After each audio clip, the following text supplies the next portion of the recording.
Peacemaker's back, and season 2 is going to be even bigger than the last. The whole gang's back, minus Mern, R.I.P. So let's get right into it. The Justice Gang replaces the Justice League in the ending of season 1. It's a seamless transition to the new DCU. I don't mind it. James Gunn's wasting no time. This train is moving. Hop on or you're going to get left behind. New intro, new song. Much looser than last season. We got some oil in those locked up joints. And Eagly had a moment. Tap dancing. Yes. Eagly, don't fly away too far. You stay right here next to me. Such a top lad. Such a good boy. We got some sketch neighbors in the quantum unfolding space. Rose in here incinerating mole rats like this is Fallout, and without the decency to respond to a greeting. Where were you when I was fighting for my life? If bro wants to get in my good graces again, he better show up with a cup of quantum unfolding sugar. Golly, look at those triceps. The doctor of thugonomics is in. This is 250 pounds lean. My boy's been doing his tricep extensions for the better part of 3 decades. Definitely in Machamp territory. Adebayo's wife left her because her life is too hardcore now. We'll see what comes of that. If you've been enjoying the video so far, hit that subscribe button. It really helps the channel out. My new mic is on the way and it should be in here this weekend. Then we'll really be cooking with gas. The interview with the Justice Gang and Maxwell Lord went terribly and I felt so bad for Peacemaker. They were making fun of him the whole time, not even paying attention to him. My heart really went out to him in that scene. He didn't deserve to be treated like that. Hardcourt's toxic masculinity diagnosis is hilarious. Looks like Amanda Waller blackballed her from every intelligence agency. Now Hardcourt's roid raging, but don't worry, she'll let that anger out later in the episode. So Chris and Hardcourt apparently hooked up recently when they were drunk, but they're not a thing, and you can really tell Peacemaker wants him to be a thing. He's big sad boy, but nothing like an orgy to clear your mind, right?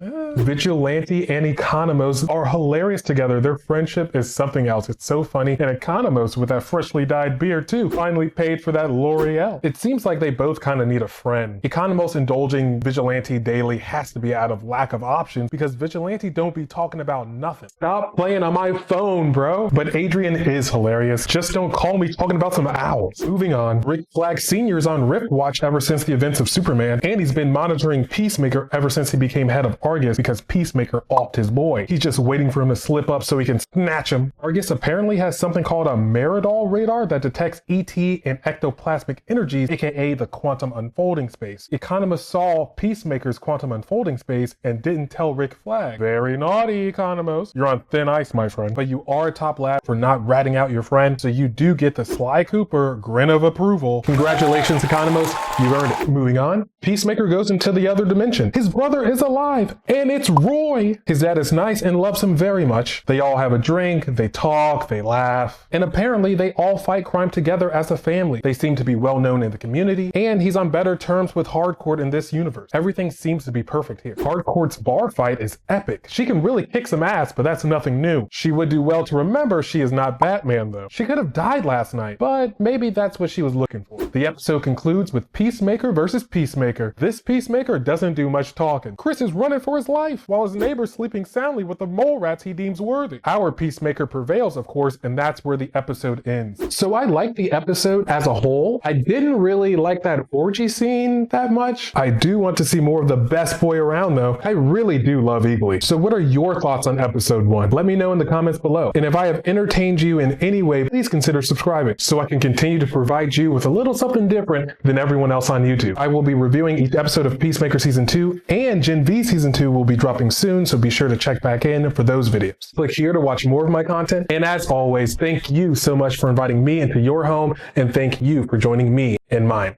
See you in the next video.